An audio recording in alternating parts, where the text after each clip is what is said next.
want to show you this really cool tool that you are going to enjoy playing with, especially if you like to work small, especially if you like to do slabs and earrings. You are going to love the PAC Pen.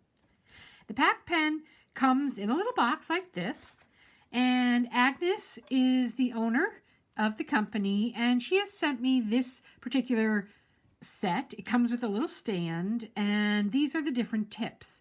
And the way it works is like a pen. You can twist off different tips and just interchange them as easy as this. Just twist it off and you've got a new design. This is a really cute dragonfly. I love that one.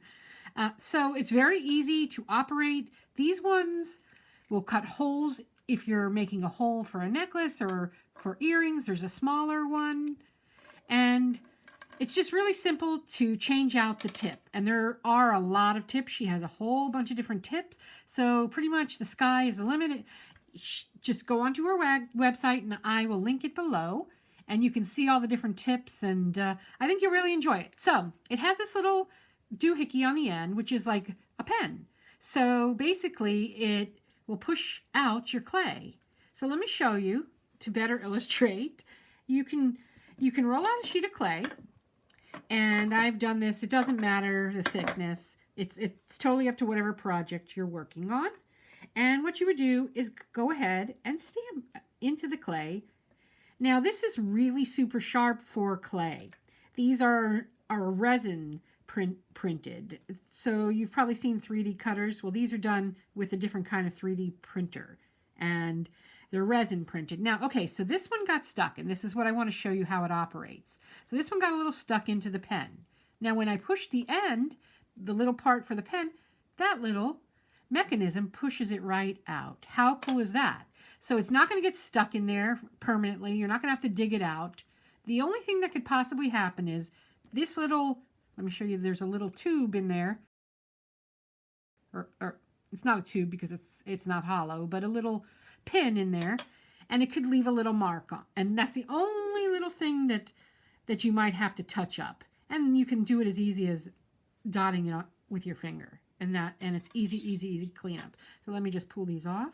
And so this is a great way for if you're going to do a slab and you need a whole bunch of pieces to go on your slab, you can cut it out with ease.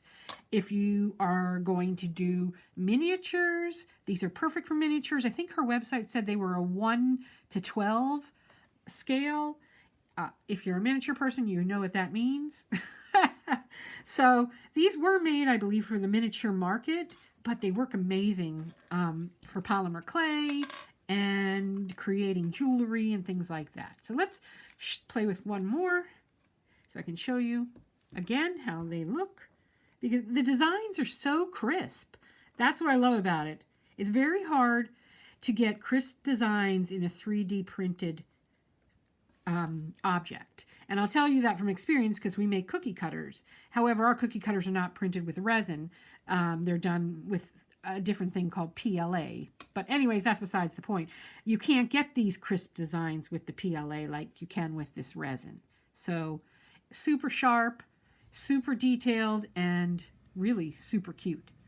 So I would definitely check out the PAC Pen. I give it a thumbs up. I really have enjoyed using it. I have only basically hit the tip of the iceberg because I really want to start playing and making some slabs, and these would be great for mosaics as well if you're doing mosaics. I mean, where can you get such detail in such a tiny little piece? Look at my finger compared to that. Actually, if you think about it, these would make cute little nail charms. Ooh, I hope I just gave you an idea.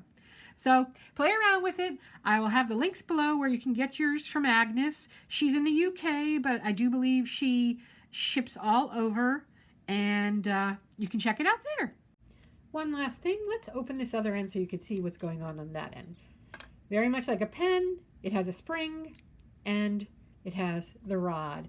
Now, I imagine if that rod was to bend on you or something, it could easily be replaced. So no worries, it's a really great tool and very durable and easy to use.